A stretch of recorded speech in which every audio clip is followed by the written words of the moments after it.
అన్న, ఈ కీర్తన గ్రంథం 2వ అధ్యాయము 7వ వచనంలో ఉమ్, ప్రభు యేసుక్రీస్తు వారు పరలోకంలో పుట్టాడని మనం సోషల్ మీడియాలో చాలా మెసేజ్లు వింటున్నాము. ఉమ్, అయితే పరలోకంలో యేసు ప్రభు వారు పుట్టాడంటానికి ఆధారాలు వాక్యపు వెలుగులో మనం ఒకసారి డిస్కషన్ చేద్దాం. పుట్టాడా లేదా, ఉమ్, లేదా ఈ యొక్క రిఫరెన్స్ సంబంధించిన బ్యాక్గ్రౌండ్ ఏంటి, ఉమ్, అది ఒకసారి మనం డిస్కస్ చేద్దామన్నా. ఉమ్.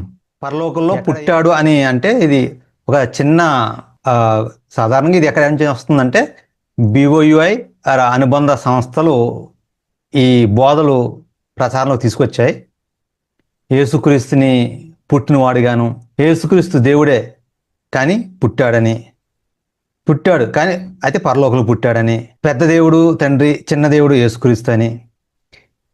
అనుబంధ సంస్థలు అయితే కొంతమంది డైరెక్ట్గానే యేసుక్రీస్తు దేవుడు కాదని, యేసుక్రీస్తు ఆ, కేవలం కుమారుడే తప్ప దైవత్వం కలిగిన వాడు కాదని, దైవత్వం ఉన్నప్పటికీ కూడా తండ్రి అయిన దేవునితో సమానుడు కాదని, ఇలాగా అనేక విధాలటువంటి చిత్రమైనటువంటి విభిన్న బోధలతో టైటిల్స్ తోటి వీళ్ళు సోషల్ మీడియాని ఓరెత్తిస్తున్నారు.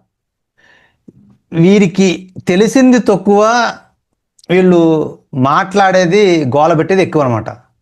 వాళ్ళే వాళ్ళకి ఎవరు మాట్లాడరు ఈ విషయం. ఆ? ఒక మాట అన్న, వీళ్ళు తప్పితే ఇంకెవరు ఈ విషయాన్ని ఇలా మాట్లాడరా? యేసుక్రీస్తు దేవుడు కాదు అనేది బైబిల్ ఉన్నప్పటి నుంచి అది దాన్ని మాట్లాడితే శాస్త్రులు పరిచయులు వీళ్ళందరూ కూడా యేసుక్రీస్తుని అనేక సార్లు నువ్వు దైవదోషణ చేసావు, దేవదోషణ చేసావు అని కారణం పెట్టింకో నువ్వు దేవునితో సమానంగా దేవుడిగా చెప్పుకుంటున్నావు.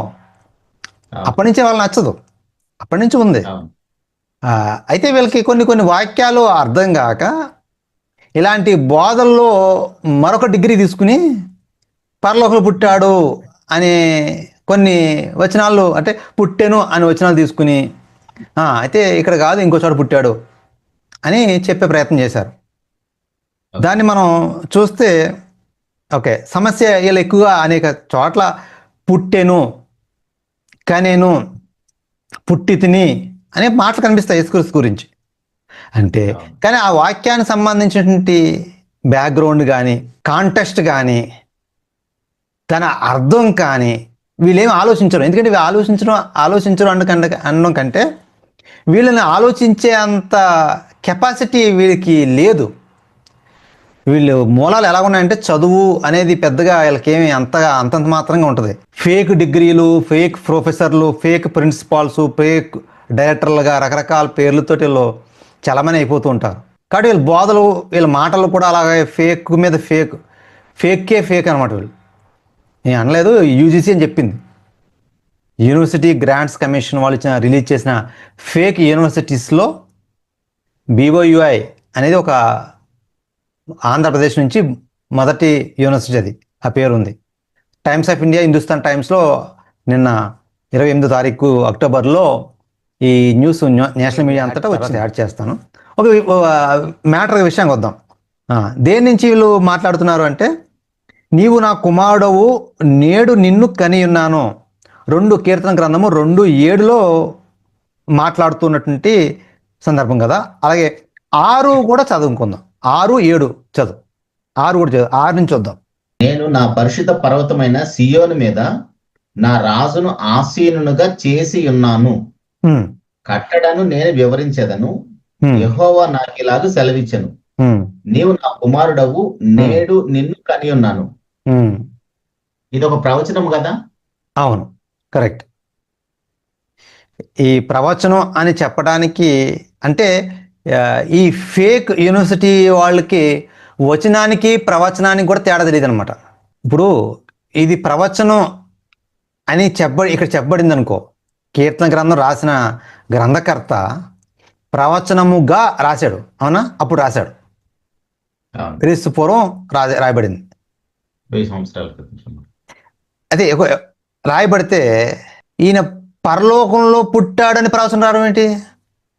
అక్కడే 2 నిమిషాలుగా చెప్పిపోతుందా? ఓకే.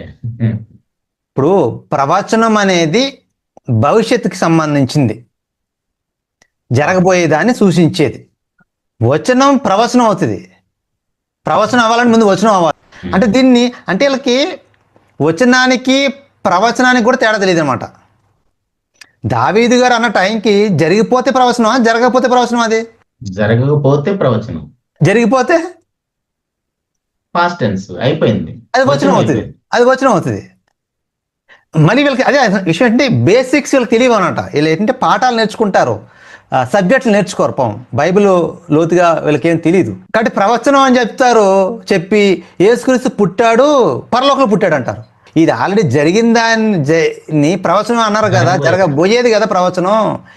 అసలు దీని యొక్క నేపథ్యం ఏంటి, దీని బ్యాక్గ్రౌండ్ ఏంటి, అసలు ఎక్కడి నుంచి దీని గురించి చెప్పడం జరిగింది? అక్కడ 6వ వచనం ఏమంటున్నాడు ఆయన చెప్తావా? పాత నిబంధన గ్రంథంలో ఇంకా ఎక్కడ దీని గురించి? అన్న ఇది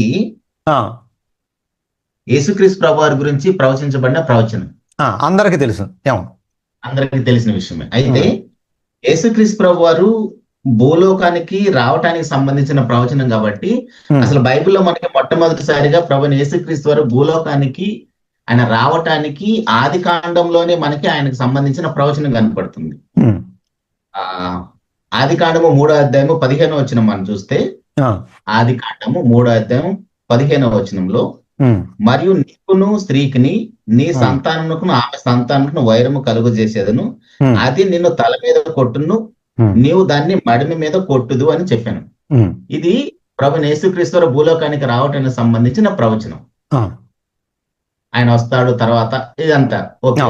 అయితే దీని తర్వాత కూడా మనకి అబ్రహాం గారితోటి దేవుడు మాట్లాడుతూ, ఇదే ఆది కాండంలో, ఆది కాండము 12వ అధ్యాయము 3వ వచనంలో, నిన్ను దూషించు వానిని దూషించదను, శపించదను, భూమి యొక్క సమస్త వంశములు నీ యందు ఆశీర్వదించబడని అబ్రహాం గారితో అంటున్నాడు.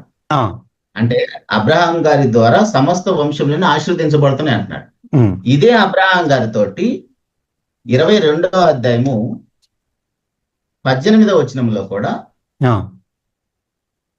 22వ అధ్యాయము 18వ వచనంలో, మరియు నీవు నా మాట వినినందున భూలోకములను జనములనియు నీ సంతానము వలన ఆశీర్వదించబడునని ఆయనతో ప్రమాణం చేస్తున్నారు. అక్కడేమో నీ వలన సమస్త జనములు ఆశీర్వదించబడుతున్నాయని చెప్తున్నాడు, ఇక్కడేమో నీ సంతానము వలన అని చెప్తున్నాడు. ఇప్పుడు ఈ సంతానం ఎవరు? మనకి అపోస్తలుడైన పౌలు గారు ఈ సంతానము అన్నాడు కదా, అదే సంతానం అక్కడ ఏకవచనమా బహువచనమా అనేది కూడా చూసుకోవాలి. అదే నీ సంతానము అని ఉంటుంది, సంతానములు అనడు, సంతానము అంటాడు, సంతానము అంటున్నాడు. దాన్ని ఏమంటారంటే వ్యాకరణం, భాషలో వ్యాకరణం అంటారన్నమాట. ఎంత జాగ్రత్తగా ఉండాలి అనడానికి బైబిల్ అంత జాగ్రత్తగా మాట్లాడుతుంది. అక్షరాలు పొల్లు కూడా ఎక్కడ విడిచిపెట్టదు. చెప్పు. ఓకే, ఇది మనకి అపోస్తలుడైన పౌలు గారు గలతీ పత్రిక 3వ అధ్యాయము 16వ వచనంలో, అబ్రహామునకును అతని సంతానమునకును వాగ్దానములు చేయబడను, ఇందాక మనం చూసిన ఆది కాండం, వాగ్దానములు చేయబడను, ఆయన అనేకులను గూర్చి అన్నట్టు సంతానములకును అని చెప్పక ఒకని గూర్చి అన్నట్టు నీ సంతానమునకును అనెను, ఆ సంతానము క్రీస్తు. Very good. అంటే ప్రభువైన యేసుక్రీస్తు వారి ద్వారా భూలోకముల సమస్త జనములు ఆశీర్వదించబడుతున్నాయని అబ్రహాం గారికి ఏదైతే వాగ్దానం చేశాడో ఆ ఆశీర్వాదం ప్రభువైన యేసుక్రీస్తు వారిలో నెరవేర్చబడుతుంది. అవును. అయితే ఇక్కడ క్లియర్ గా మనకు అర్థమవుతుంది, ప్రభువైన యేసుక్రీస్తు వారు అబ్రహాం గారి ద్వారా భూలోకంలోకి వస్తున్నట్టుగా కనబడుతుంది. ఓకే, మరి దానికి మీ కీర్తనకి ఏం సంబంధం ముడిపెడుతున్నావా? లేదన్న, లేదు, వస్తున్నాను. సమస్త జనములు ఎలా ఆశీర్వదించబడుతున్న దానికి అక్కడికే వస్తున్నాను. అయితే ఇప్పుడు అబ్రహాం గారి ద్వారా సమస్త జనములు ఆశీర్వదించబడుతున్నాయి, అది ప్రభువైన యేసుక్రీస్తు వారు అన్నప్పుడు, ఇప్పుడు అబ్రహాం గారికి 2 కుమారులు ఉన్నారు, ఇష్మాయిల్ గారు ఉన్నారు, వాగ్దాన పుత్రుడు ఇసాక్ గారు ఉన్నారు. మరి ఇప్పుడు అబ్రహాం గారిలో 2 కుమారులు ఉన్నప్పుడు ఇస్మాయిల్ గారి ద్వారా ఆశీర్వదించబడుతున్నారా, ఇసాక్ గారి ద్వారా అంటే ఇసాక్ గారి ద్వారా. అయితే ఇప్పుడు ఇసాక్ గారికి కూడా మరలా 2 కుమారులు కనపడుతున్నారు మనకు, ఏశావు గారు, యాకోబు గారు. ఇప్పుడు ఏశావు గారి ద్వారా వస్తున్నాడా భూలోకానికి, యాకోబు గారి ద్వారా వస్తున్నాడా అంటే యాకోబు గారి ద్వారా వస్తున్నాడు. యాకోబు గారు. ఇప్పుడు యాకోబు గారి దగ్గర మరలా 12 గోత్రాలు ఉన్నాయి, 12 మంది ఉన్నారు. మరి ఇప్పుడు 12 మందిలో ఎవరి ద్వారా వస్తున్నాడు ఆయన? అంటే చూడండి ఎలా వస్తున్నారు ప్రభు యేసుక్రీస్తు భూలోకానికి ప్రయాణం ఎలా జరుగుతుందో చూడండి. ఈ 12 గోత్రాలలో యోధా గోత్రాల నుంచి ఆయన వస్తున్నాడు. యోధా గోత్రం నుంచి వస్తున్నప్పుడు ఆ యోధాకి దేవుడు ఒక మంచి ప్రవచనాన్ని ఇస్తున్నాడు అండి యోధా గారి గురించి. ఆది కాండంలోనే మరలా ఒకసారి ఆది కాండంకి వెళ్ళేసి వద్దాం. 49వ అధ్యాయము 49వ అధ్యాయం డైరెక్ట్ గా 10వ వచనం చదువుతున్నాను. ఆది కాండము 49వ అధ్యాయం 10వ వచనములో, షిలోహు వచ్చే వరకు యోధా యొద్ద నుండి దండము తొలగదు, అతని కాళ్ల మధ్య నుండి రాజదండము తొలగదు.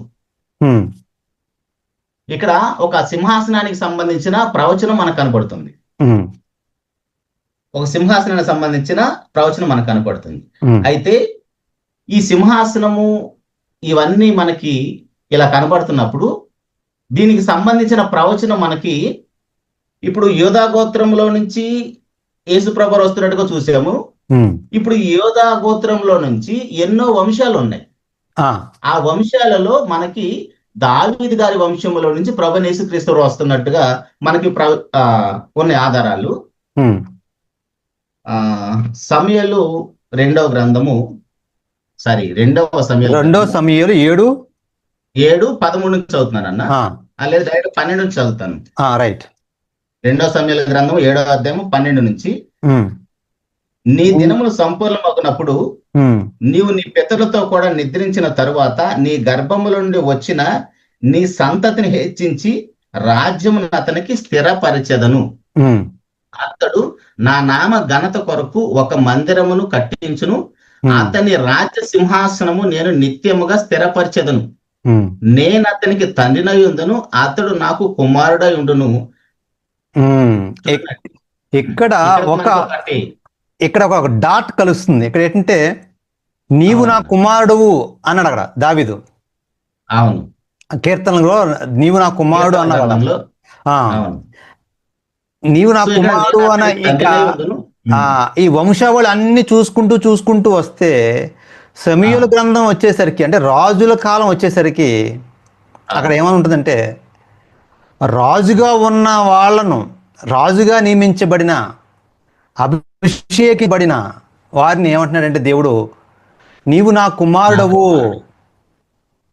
నేను అతనికి తండ్రినయ్యును అంటున్నాడు. అంటే తండ్రి కుమార సంబంధాన్ని, రిలేషన్షిప్ ని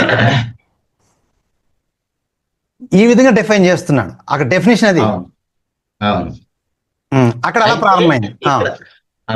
అయితే ఇక్కడ ఇంకొక విషయాన్ని కూడా మనం చూడాలన్నా, ఇక్కడ దావీదు గారితో మాట్లాడుతున్నాడు కదా. ఇప్పుడు దావీదు గారితో మాట్లాడుతున్నప్పుడు ఇప్పుడు దావీదు గారికి కూడా చాలా మంది కుమారులు ఉన్నారు కదా. దావీదు గారికి కూడా చాలా మంది కుమారులు ఉన్నారు. అయితే ఇక్కడ మనకి 13వ వచనంలో ఒక మంచి ఆధారం దొరుకుతుంది. ఏంటిది? అతడు నా నామ ఘనత కొరకు ఒక మందిరమును కట్టిస్తాడు. మందిరమును కట్టించి ఆయన దేవుడు అతనికి తండ్రి అవుతాడు. అతనికి ఈ కుమారుడు ఎవరైతే మందిరాన్ని కట్టిస్తారో అతనికి కుమారుడు అవుతాడు. కుమారుడు తండ్రి అనేది ఆయన గురించి మాట్లాడుతున్నాడు. ఎవరు మందిరం కట్టించింది అంటే సొలొమోను వస్తాడు. సొలొమోను గారు ఈ సందర్భం చూస్తే సొలొమోను గారు ఇప్పుడు సొలొమోను గారిని దేవుడు కోరుకున్నాడా లేదా అది కూడా మనకు తెలియాలి కదా. అవును, దానికి కూడా మనకు ఆధారం దినవృత్తాంతముల మొదటి గ్రంథము 28వ అధ్యాయము, దినవృత్తాంతాల మొదటి గ్రంథం 28వ అధ్యాయము 5వ వచనంలో, యెహోవా నాకు అనేక మంది కుమారులను దయచేసి ఉన్నాడు, అయితే ఇశ్రాయేలు పైన యెహోవా రాజ్య సింహాసనం మీద కూర్చునుటకు ఆయన నా కుమారులందరిలో సొలొమోను కోరుకొని ఆయన నాతో ఇలాగూ సెలవిచ్చెను, నేను నీ కుమారుడైన సొలొమోను నాకు కుమారునిగా ఏర్పరచుకొని ఉన్నాను, నేను అతనికి తండ్రినై యుందును, అతడు నా మందిరమును నా ఆవరణమును కట్టించును. చూడండి లింక్ ఎలా కలుస్తుందో, ఎక్కడి నుంచి ఎలా కలుస్తుందో చూడండి. ఆది కాండం నుంచి ప్రారంభిస్తే ఈ సొలొమోను వరకు కూడా ఆ యొక్క సిరీస్ డాట్స్ అనేది పర్ఫెక్ట్ గా ఆ దేవుని యొక్క ప్రణాళిక ఎలా ఒకదానికొకటి చక్కగా కలుపుకుంటూ బైబిల్ రావడం జరిగింది. బైబిల్ ఎప్పుడు కూడా ఇలాగే, అంటే సందర్భ సహితంగా కాలానుగుణంగా కలుపుకుంటూ ఆలోచించుకుంటూ రావాలి. ఎక్కడో వచనం కని ఉన్నానని తీసుకుని మరో చోట కని అని చూసుకుని ఇక కని అంటే ఇక పరలోకంలో పుట్టాను అని తీసుకోవడానికి వీల్లేదు. రైట్, దినవృత్తాంత ఓకే, శామ్యూయల్ అయిపోయింది, దినవృత్తాంతాలు అయిపోయింది. దీన్ని బట్టి ఏమర్థవుతుంది మనకి అంటే ఇక్కడ ఆదికాండంలో 45వ అధ్యాయంలో శాశ్వత రాజ్యము, ఆ శాశ్వత రాజ్యము సింహాసనం మీద శాశ్వత రాజు గురించి మాట్లాడుతున్నాడు. అయితే ఇక్కడ సొలొమోను శాశ్వతమైన రాజు కాదు, ఆయన సింహాసనం శాశ్వతమైంది కాదు. అవును. మరి ఇప్పుడు ఈ ప్రవచనం సొలొమోను గారికి మాత్రమే కాకుండా భవిష్యత్తులో కూడా ఇది ప్రభువైన యేసుక్రీస్తు వారికి సంబంధించిన ప్రవచనం. ఇది మీకా గారు కూడా ప్రవచిస్తాడు. ఆ మీకా గ్రంథం 5వ అధ్యాయం 2వ వచనంలో మనందరికి క్రిస్మస్ అప్పుడు మనం అందరం చదువుకునే ప్రవచనం. మీకా గ్రంథం 5వ అధ్యాయము 2వ వచనంలో, బెత్లెహేము ఎఫ్రాతా, యోదా వారి కుటుంబంలో నీవు స్వల్ప గ్రామమైనను నా కొరకు ఇశ్రాయేలుని ఏలబోవాడు నీలో నుండి వచ్చును. ప్రభువైన యేసుక్రీస్తు వారు యోదా వారి కుటుంబంలో స్వల్ప గ్రామం అయినప్పుడు కూడా ఇశ్రాయేలు ప్రజల్ని ఏలబోయే రాజు వారిలో నుంచే వస్తున్నాడని ప్రవచనం ఇది కూడా. సో ఈ ప్రవచనాలన్నీ ఇలా మనకి లింక్ అవుతూనే వస్తున్నాయి. ఆ కీర్తన గ్రంథం 2వ అధ్యాయం 7వ వచనములో 6వ వచనములో ఆ రాజ్యానికి సంబంధించి రాజు గురించి సంబంధించిన ప్రవచనం ఇవన్నీ లింక్ ఇలా కనపడుతున్నాయి ఆదికాండం నుంచి. సో ఇప్పుడు దీన్ని మనం ఎలా అర్థం చేసుకోవాలి? ఓకే, సో అదే మనం ఎప్పుడు కూడా బైబిల్ను దీనే బైబిల్ స్టడీ లేదా బైబిల్ పరిశోధన అని మనం పిలుస్తూ ఉంటాం. బైబిల్ ఎప్పుడు కూడా థియాలజీ స్టడీ చేసినప్పుడు ఇలాంటి విషయాలు ఇంకా చాలా లోతుగా ధ్యానిస్తారు. ఈ పరలోకంలో పుట్టాడు అన్న వాళ్ళు ఎందుకు అలా చెప్తున్నారంటే వాళ్ళకి ఈ అవగాహన రహస్యం వల్ల, ఇంత డెప్త్ ఏమీ వాళ్ళకు ఉండకపోవడం వల్ల ఎందుకు అలాంటి బోధలు చేస్తున్నారంటే వారు తెలియనప్పుడు కొన్ని బోధలు ఈ సమాజంలోనికి విడిచిపెట్టేశారు. తప్పులు జరిగిపోయినాయి. ఇప్పుడు తప్పు అని తెలిసినా దాన్ని సరిదిద్దుకోకుండా తప్పు మీద తప్పు, తప్పు మీద తప్పు, ఇంకో తప్పు, 2, 3 అలా చేసుకుంటూ వెళ్ళిపోతున్నారు, సమర్థించుకుంటూ వెళ్ళిపోతున్నారు తప్ప సరి చేసుకోవట్లేదు. వాళ్ళ ఈగోని తగ్గించుకోవట్లేదు, వాళ్ళ అహాన్ని పక్కన పెట్టట్లేదు. వాళ్ళ పొరుగు బోద్ద అంటున్నారా, గౌరవం బోద్ద అనుకుంటున్నారో తెలియదు. వాళ్ళతో పాటు వాళ్ళు నమ్మేటువంటి అమాయకమైన స్టూడెంట్స్ వీళ్ళందరూ కూడా నాశనానికి బాధ్యులు అవుతున్నారు. వాళ్ళని సపోర్ట్ చేసుకోవడానికి అక్కడక్కడ వాక్యాలని, ఆ పదాలు కనిపించేటువంటి వాక్యాలను తీసుకున్నారు తప్ప ఇలా ఒక సీక్వెన్స్లో వచ్చి ఆలోచించేటువంటి జ్ఞానం, పరిజ్ఞానం వారికి ఉండకపోవడం వలన ఈ సమస్య జరిగింది. ఓకే, అక్కడ వాళ్ళు జరిగింది. ఇప్పుడు ఈ విషయానికి వస్తే కనుక ఇప్పుడు 6, 7 కూడా ఇంతవరకు మనం చదువుకున్న దానికి కంక్లూజన్లో కనిపిస్తుంది. అయితే నువ్వు ఇందాక అన్నా కదా, ఇది సొలొమోనుకి వర్తిస్తుందా లేదా యేసుక్రీస్తుకి వర్తిస్తుందా అని. ఈ ప్రవచనాన్ని 2:7 కీర్తన 2:7 ప్రవచనాన్ని ఏమంటారంటే టైపోలాజికల్ ప్రొఫెసీ అంటారు. దీన్ని డ్యూయల్ ప్రొఫెసీ అని అంటారు. అంటే ఇమ్మీడియట్గా ఒకళ్ళ విషయంలో అది ఫుల్ఫిల్ అవుతుంది హిస్టారికల్గా, అలాగే అల్టిమేట్ ఫుల్ఫిల్మెంట్ అనేది మరొకరి దగ్గర అవుతుంది, అది క్రీస్తులో అవుతుంది. దానిని టైపోలాజికల్ ఆర్ డ్యూయల్ ప్రొఫెసీ అని అంటారు. అంటే ఐ రిపీట్, దాని ఇది వేదాంత విద్యలో ఇలాంటి పదాలు, ఇలాంటి వర్డ్స్ వాడతారు, చాలా సింపుల్ వర్డ్స్ చెప్పడానికి. సో ఈ ప్రవచనము సొలొమోనికా? ఎస్, సొలొమోనికి వర్తిస్తుంది. ఇందాక ఆయన రాజ్యం నిత్యం ఉంటుందా? నిత్యం ఉండేవాడా? కాదు. మరి సొలొమోను అభిషక్తుడా? ఎస్, రాజుగా నియమించబడాలంటే దేవుడు అభిషేకించాలి. అప్పుడు దేవుడు అభిషేకిస్తేనే, అభిషక్తుడిగా ఉంటేనే రాజుగా సింహాసనాన్ని అధిరోహించగలుగుతారు. ఇదే వాగ్దానం దేవుడు దావీదుకు చేశాడు. ఆ నెరవేర్పులో భాగమే మనం చూస్తాం సొలొమోను రాజు అవ్వడం. అందులో భాగమే ఈ వచనం. ఇంకా చెప్పాలంటే ఈ వచనం చాలా ఇతిహాస గీతం అని చెప్పచ్చు. ఈ 2:7 అనేది బైబిల్ అంతట్లో కూడా చాలా చక్కని ఒక పెద్ద సబ్జెక్ట్ని ఒక్క వచనంలో చెప్పమంటే చెప్పిన మాట ఇది. బైబిల్ అంతా కూడా దీని మీదే, ఈ నెరవేర్పు మీద చుట్టూని తిరుగుతూ ఉంటుంది. ఎలాగా అంటే, సో టైపోలాజికల్ ప్రాఫెసీ అంటే చెప్పాను కదా, సో అది ఎలాగా నెరవేరింది, సొలొమోన్లో నెరవేరింది అనేది మనకు తెలుసు. దానికి ప్రత్యేకంగా స్టడీ అవసరం, ఆల్రెడీ మనం చూసాము, మన అందరికి తెలుసు. అక్కడ సమస్య కాదు. ఇప్పుడు ఆయన ఎక్కడ పుట్టాడని సమస్య కాదు కదా. ఇప్పుడు యేసుక్రీస్తు పరలోకంలో పుట్టాడని సమస్యకి ముందు మొదటి 1-2 నిమిషాల్లోనే అది తేలిపోయింది. ప్రవచనం అన్న మనం తర్వాత ఆది కాండం చూస్తున్నప్పుడు ఎక్కడ కూడా ప్రభు యేసుక్రీస్తు పరలోకంలో పుట్టిన దానికి సంబంధించింది, సింహాసనం రాజ్యానికి సంబంధించి ఎక్కడ కనపడలేదు. అదే కాదు, అసలు ప్రవచనం అన్న తర్వాత పరలోకంలో పుట్టిన తర్వాత ఇప్పుడు దావీదు చెప్పడం ఏంటి? అది వీలు పడదు కదా. పరలోకంలో పుడితే ఆయన పుట్టిన తర్వాత వీళ్ళందరూ వచ్చారు అనుకో, వాళ్ళ లెక్క ప్రకారం జరిగిపోయిందని మళ్ళీ దావీదు గారు కని ఉన్నానని చెప్పడంలో అర్థం లేదు. ప్రవచనం కాదు అది, అలా ఆ మాటల ప్రకారం. కాబట్టి వాళ్ళకి ఏంటంటే వాళ్ళకి ఇంకా ఛాన్స్ ఏం లేదు. వాళ్ళు వాక్యాన్ని అంగీకరించాలి, తప్పును సరిదిద్దుకోవాలి, సమాజానికి వాళ్ళ తప్పులను కరెక్షన్ చేసుకుంటూ సత్యాన్ని ప్రకటించాలి. లేదంటే చాలా ప్రమాదం వారికి, వారిని వెంబడిస్తున్న వారికి ఉండాలి. అలాగే ఈ వీడియో రూపకంగా చెప్పేది ఏంటంటే, ఎవరైనా కానీ ఇలాంటి తప్పుడు బోధలు, యేసుక్రీస్తు దైవత్వాన్ని తగ్గించే బోధలు, యేసుక్రీస్తు యొక్క దేవుడు కాదు అని చెప్పే బోధలు ఎవరైనా ఉంటే వాటికి దూరంగా ఉండండి. ఆయన నిత్యుడు, తండ్రితో దేవునితో సమానుడు, దేవునితో సమానంగా ఆరాధించబడడానికి యోగ్యుడు, ఆరాధనకు పాత్రుడు, అన్ని లక్షణాలు కలిగినవాడు. ఇందులో అనుమానం లేదు, బైబిల్ అదే చెప్తుంది. మరొక సందర్భంలో దాని గురించి వివరంగా మాట్లాడుకుందాం. సో అది ఇక ఈ విషయానికి, ఈ ఆలోచనకు వస్తే కనుక ఇది ఎలాగా, ఎక్కడ నెరవేరింది ఏంటి అని వస్తే, ఇక్కడ కనడం అంటే వీళ్ళకి ఎలాగా అర్థమైంది? దేవుడు కన్నాడు, ఇక్కడ పరలోకంలో కన్నాడని ఉందా అడుగుతున్నా. నువ్వేం చూసావు? నీ బైబిల్ ఏమైనా ఉందా? నేడు నిన్ను కని ఉన్నాను అంటే ఎవరు? దేవుడు యేసుక్రీస్తుని కన్నాడా? ఓకే, అనే ఉద్దేశం అది కదా. నేడు కన్నాను అంటున్నాడు. నేడు అంటే ఏంటి? ఎప్పుడు నాడా? ఆ నేడు అన్న మాటకు అర్థం ఏంటి? నేడు అన్న మాటకు అర్థం ఏంటి? కనడం అన్న మాటకు అర్థం ఏంటి? ఈ విషయాలు తెలియాలి కదా. సరే, పరలోకంలో కన్నాడు అని వీళ్ళు మాట ప్రకారం అనుకుందాం.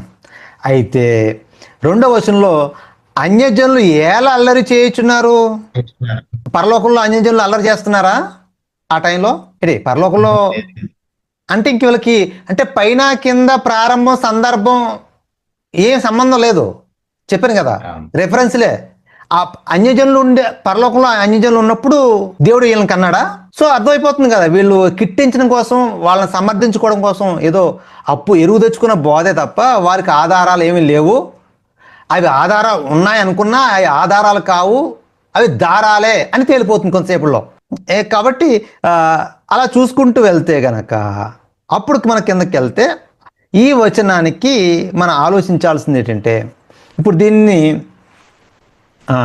ఇప్పుడు అల్టిమేట్ ఫుల్ఫిల్మెంట్ అని అంటారు. అంటే యేసుక్రీస్తులో ఎప్పుడు నెరవేరింది అని ఆలోచించడానికి లోకా గారే అపోస్తల కార్యాల్లో దీన్ని డైరెక్ట్గా వాడాడు. అక్కడికి వెళ్ళిపోవడమే సరిపోద్ది. మనమే దీనికోసం ఎక్కడెక్కడ వాడారో చూసుకుని సరిపోతుంది. అపోస్తల కార్యాలు 13వ అధ్యాయము 33 చూస్తే సరిపోద్ది, అంతే. ఏముంది? 33 చూడడానికి ముందు 30 నుంచి చూద్దాం. 30 నుంచి చదువు సరే. అయితే దేవుడు మృతుల్లో నుండి ఆయనను లేపెను, యేసుక్రీస్తుని లేపెను. ఆయన గలిలయ యెరూషలేమునకు తనతో కూడా వచ్చిన వారికి అనేక దినములు కనబడెను. వారిప్పుడు ప్రజల ఎదుట ఆయనకు సాక్షులై ఉన్నారు. దేవుడు యేసును లేపి పితరులకు చేసిన వాగ్దానమును మన పిల్లలకు నెరవేర్చి ఉన్నాడని మేమును మీకు సువార్త ప్రకటించుచున్నాము. అలాగే నీవు నా కుమారుడవు, నేను నిన్ను కంటిని అని 2వ కీర్తన యందు రాయబడి ఉన్నది. ఇక్కడ ఏమన్నాడు? చాలా క్లియర్ గా ఇంతవరకు మనం అనుకున్నాం కదా, ఆ వాగ్దానం చేయబడింది. దేవుడు యేసుని లేపి పితరులకు చేసిన వాగ్దానము మన పిల్లలకు నెరవేర్చి ఉన్నాడని మేమును మీకు సువార్త ప్రకటించున్నాం. ఇంతకుముందు ప్రశ్న అడిగో, సువార్త ప్రకటించుకుంటే సరిపోతుంది, ఇలాంటి వాదనలు ఇలాంటి చర్చలు అవసరం అని. ఇక్కడ ఏమంటున్నాడు? యేసుని లేపి సువార్తకు సంబంధించిందే. ఈ వాక్యాలకు ఈయన యొక్క నిత్యత్వానికి దైవత్వానికి సంబంధం లేకుండా సువార్త ఏముండదు. అక్కడ ఏమంటాడంటే, మేము మీకు సువార్త ప్రకటించున్నాం. ఎలా సువార్త ప్రకటిస్తున్నారు? ఆయన లేపాడు. లేపడం అంటే ఈ పూర్వకాలం నుంచి మన పితరులకు చేయబడుతున్న వాగ్దానం ఆది కాండం నుంచి చూసుకుంటూ వస్తున్నాం కదా. ఆది కాండం నుంచి, అబ్రహాం నుంచి, దావీదు నుంచి, ఇలాగా చేసుకుంటూ వస్తున్నాడు కదా వాగ్దానం, వాళ్ళందరూ ఎదురు చూస్తున్నారు కదా, ఆ నెరవేర్పు ఇదే అని చెప్తున్నాడు. ఇప్పుడు ఇశ్రాయేల్ అందరూ నిరీక్షణ దేని గురించి? అదే అదే చూసాను. అదే వాళ్ళకంటూ ఒక రాజు వస్తాడని, వాళ్ళకు ఒక అభిషక్తుడు వస్తాడని, మెస్సియా వస్తాడని, వాళ్ళ నిరీక్షణ, వాళ్ళని రక్షిస్తాడని, వాళ్ళని పరిపాలిస్తాడని, అది వారికి ఎదురు చూపులు కదా. ఆ ఎదురు చూపులకి ముగింపుగా ఈ మాటను పౌలు ఇక్కడ మాట్లాడుతున్నట్టుగా అర్థమవుతుంది. ఏమని చెప్తున్నాడు? లేపి అని చెప్పి అదే సువార్త, అదే వాగ్దానం అంటున్నాడు. లేపడం వాగ్దానం ఏంటి? ఆయన పునరుద్ధానం, లేపడం ఏమంటాం? పునరుద్ధానం అంటాం. అంటే పునరుద్ధానం అనేది వాగ్దానం ఎలా అవుతుంది? పునరుద్ధానం వాగ్దానం చేశాడా? మేము అతను లేపుతామని చెప్పాడా? అంటే ఏదో ఈ భాషలో ఈ భావం ఏదో ఉంది. పునరుద్ధానం జరగడాన్ని ఇక్కడ ఏమంటున్నాడంటే, నీవు నా కుమారుడవు, నేడు నిన్ను కంటిని అని 2వ కీర్తన రాయబడి ఉన్నది కదా, అది ఇదే అని వాడుతున్నాడు. అంటే పునరుద్ధానమే కనటం, అంతే అంతే. ఇంకా అక్కడ మరొక అర్థం లేదు. పునరుద్ధానం జరగడం అంటేనే దేవుడు కనడం అనే సంగతి అర్థం. అంటే పునరుద్ధానం జరిగింది ఎక్కడ? పునరుద్ధానం అంటే పునరుద్ధానం జరిగింది భూమి మీద కదా, 3వ దినాన్ని లేచాడు. భూమి మీదే కదా. పరలోక ప్రస్తావన ఇంకేముంది అక్కడ? అదే కదా. Very good.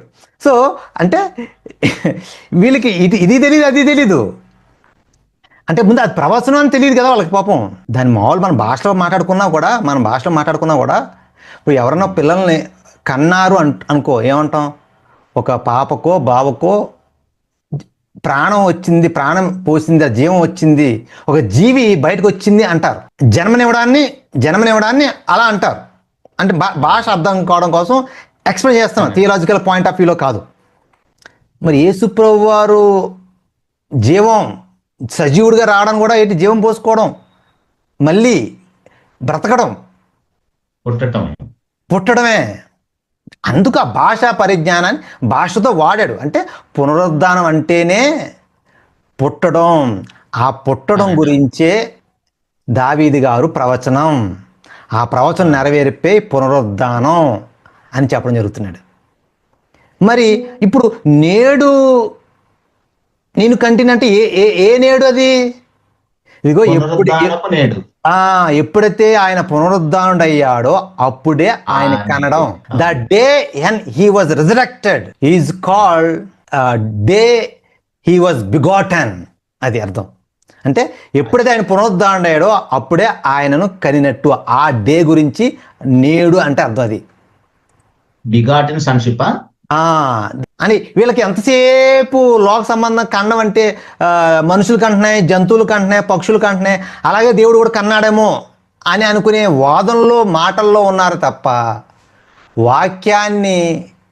వాక్యపు వెలుగులో ఆలోచించటం లేదు. పౌలు చాలామందిని నేను మిమ్మల్ని సువార్త ద్వారా కన్నాను అంటాడు. సువార్త ద్వారా కనడం ఏంటి అంటే అది ఇది ఇలా తీసుకుంటే సరిపోద్దా? ఈ అర్థానికి ఇలాగే కన్నమా అంటే పౌలు కన్నడా? పౌలు పెళ్ళి అవ్వలేదు కదా. అంటే ఆయన కూడా పిల్లలు పుట్టించాక. కొరింథీయులకు రాసిన మొదటి పత్రిక 4వ అధ్యాయము 15-16 వచనములో, క్రీస్తు యేసునందు మీకు ఉపదేశకులు 10,000 మంది ఉన్నను, తండ్రులు అనేకులు లేరు. క్రీస్తు యేసునందు సువార్త ద్వారా నేను మిమ్మును కంటిని. సువార్త ద్వారా నేను మిమ్ముని కంటిని అంటే మరి ఎలా? అంటే ఆయన పెళ్ళి అవ్వలేదు కదా, ఆ కనడం ఏంటి? కాదని అర్థమవుతుంది కదా. కొంచెం మనసు పెడితే కామన్ సెన్స్ మనకు అర్థమయ్యే భాషలో చెప్తున్నాడు. ఆ వాళ్ళు ఎలా కన్నారు అంటే, వాళ్ళ కండం అంటే సువార్త కండం అంటే ఏంటి? సువార్త కండం అంటే ఎఫెసీ పత్రికలో ఉంటది. మీరు అపరాధముల చేతను పాపముల చేతను చచ్చిన వారై ఉండగా, మీ అపరాధముల చేతను పాపముల చేత మీరు చచ్చిన వారై ఉండగా ఆయన మిమ్మల్ని క్రీస్తు కూడా బ్రతికించను. క్రీస్తు కూడా బ్రతికించను. బ్రతికించడం, సువార్త ద్వారా బ్రతకడం అంటే కరణం అని పౌలు చెప్పాడు ఇంతకుముందు చదువుకుంది అదే. సువార్త ద్వారా కూడా అలానే కన్నాను అంటాడు. ఇదే విషయాన్ని మాట్లాడుకుంటూ ఏమంటారంటే,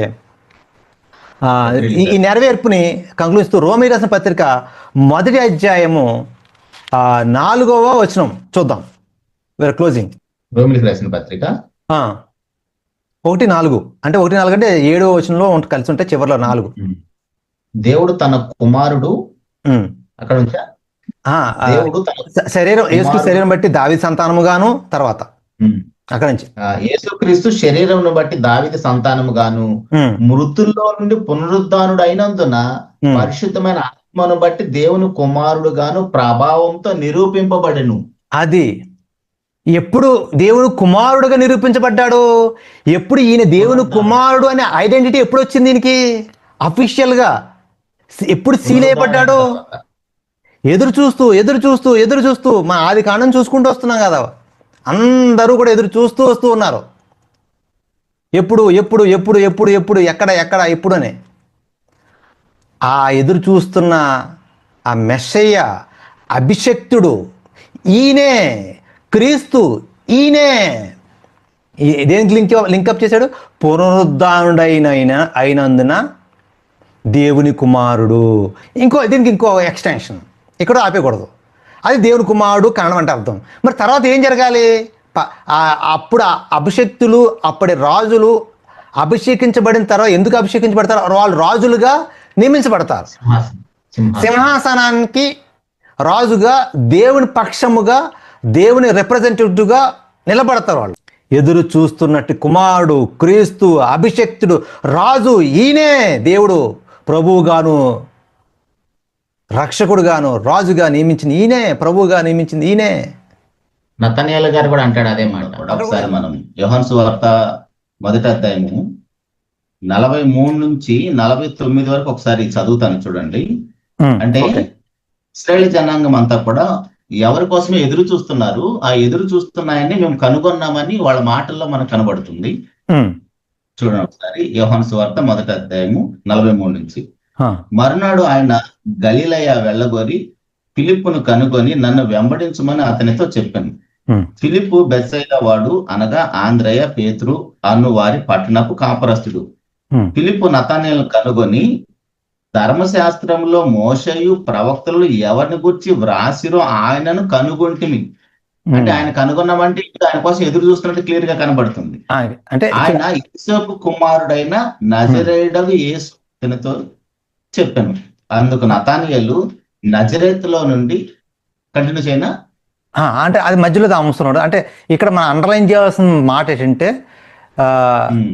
నేను మోషేయు ప్రవక్తలు చెప్పిన వాడిని నేను కొనుక్కున్నాను, నేను కొనుక్కుంటుని. అంటే మోషే ప్రవక్తలు ఎప్పటి నుంచి అయితే ఎవరి గురించి అయితే ప్రవచించి ఎదురు చూస్తూ ఉన్నారో ఆ ప్రవచనానుసారమైన వ్యక్తిని నేను కొనుగొన్నాను, వచ్చి చూడు అనే మాట అండర్లైన్ చేయాలన్నమాట. ఆ తర్వాత అప్పుడు నతనయేలు వచ్చాడు కదా, వచ్చిన తర్వాత నతనయేలు ఏమంటున్నాడు? నతనయేలు బోధకుడా, నీవు దేవుని కుమారుడవు, ఇశ్రాయేలు రాజు అని ఆయన ఉత్తరం ఇచ్చాను. 49 కదా, 1:49 డైరెక్ట్. ఫిలిప్పుకి నతనయేలు డిఫరెన్స్ ఏంటి? ఫిలిప్పేమో ప్రవక్తలు మోషేయు ఎవరి గురించి అయితే చెప్పారో అతను నేను కొనుగొన్నానంటే, ఈ నతనయేలు ఏమంటాడంటే థియలాజికల్ గా మాట్లాడుతున్నాడు అన్నమాట. సో అంటే సో ఈ రోజు ఇలాంటి వాళ్ళు మనకు కావాలి, మన క్రైస్తవంలో ఇలాంటి వాళ్ళు కావాలి. ఫిలిప్పు ఎలా పరిచయం చేశాడు? యేసుక్రీస్తు గురించి ఎలా పరిచయం చేశాడు? యేసుక్రీస్తు గురించినటువంటి వర్తమానం ఎలా అందించాడు నతనయేలుకి? అప్పుడు ఈరోజు అలా జరగట్లేదు. దేవుని కుమారుడు, రాజు, ఇశ్రాయేల్ రాజుని మేము కొనుగొన్నాము అనేటువంటి ఒక చక్కని సందేశాన్ని నతనయేలుకి అర్థమైంది. ఓకే, అంటే అదే విషయం 2:7 చెప్పేది అదే. కీర్తనలు 2:7 చెప్పేది ఇదే మాట, రైటా? సో నువ్వు నా కుమారుడు, నేడు నిన్ను కంటిని అన్న మాటకు అర్థం కూడా అదే. నువ్వు నా కుమారుడు అంటే అర్థం అదే, నిన్ను కంటిని అంటే 6:7 ఎస్ 2:6-7 కలిపితే ఈ నతనయేలు పాయింట్ చేసింది ఇదే విషయం. ఇప్పుడు ఇలాగే అనుకుని ఇప్పుడు మత్తయి సువార్త 16వ అధ్యాయం దగ్గర కూడా వద్దాం. పేతురు ఏమన్నాడు చూద్దాం. యేసు ప్రభువు అన్న మాటను 16 నుంచి లేదా 15 నుంచి చూస్తే, మనిషి కుమారుడు ఎవరని జనులు అనుకుంటున్నారు అని యేసు ప్రభువు అడిగినప్పుడు అప్పుడు పేతురు ఏమన్నాడు చూడు అక్కడ. అందుకు సీమోను పేతురు, నీవు సజీవుడవగు దేవుని కుమారుడవైన క్రీస్తు అని చెప్పాను. నువ్వు సజీవుడు అయిన దేవుని కుమారుడు అయిన క్రీస్తువు అన్నాడు. క్రీస్తు అనే మా ఫుట్ నోట్ లో కింద ఉంటుంది. దేవుని కుమారుడు ఆగటం లేదు పేతురు గారు. ఆయన కూడా అంటే దేవుని కుమారుడు కావాలి, క్రీస్తు కావాలి, అంటే అభిషక్తుడు కావాలి. క్రీస్తు అంటే అర్థమైతే అభిషక్తుడు కింద ఉంటది. మెస్సయ్య కోసం ఎదురు చూస్తున్నాడు. అప్పుడు యేసుక్రీస్తు ఏమంటాడంటే, ఇది నీకు మనుషులు బయలుపరచలేదు కానీ దేవుడే నీకు బయలుపరిచాడు. కీర్తన గ్రంథం 2:6-7 పేతురు చెప్పినట్లుగా మనకు అర్థమవుతుంది. అభిషేకించబడిన వాడు, నీవు నా కుమారుడవు, నేడు నిన్ను కని ఉన్నాను అన్న మాటను ఇది నెరవేర్పుగా, అంటే అడ్వాన్స్డ్ వెర్షన్. నతానియేలు కానీ పేతురు కానీ ఏం చెప్తున్నారు, వాళ్ళు అడ్వాన్స్డ్గా కనుగొన్నారు, అడ్వాన్స్గా చెప్తున్నారు. అప్పటికి ఇంకా రాజు అయిపోయాడా? కాదు. అప్పటికి దేవుడు ఇంకా కన్నాడా? కాదు. కనడం అంటే పునరుద్ధానం అవడం అయ్యాడా? కాలేదు. కానీ నువ్వు క్రీస్తువు అంటే జరగకుండా ఈయన అలా చెప్పేస్తున్నాడు. అందుకే అన్నాడు, నీవు ఇదిగో ఇది దేవుడు నీకు బయలుపరిచింది తప్ప మనుషులు బయలుపరచారు. మనుషులు చెప్పలేరు కదా. మనుషులు ఎలా చెప్తారు? ఇంకా పునరుద్ధానం కాకుండా మనుషులకి ఎలా తెలుస్తుంది? మనుషులు తెలియదు. కానీ పేతురు, నతానియేలు కూడా ఈ విషయాన్ని కన్ఫర్మ్ చేసినట్లుగా మనకి అర్థమవుతుంది.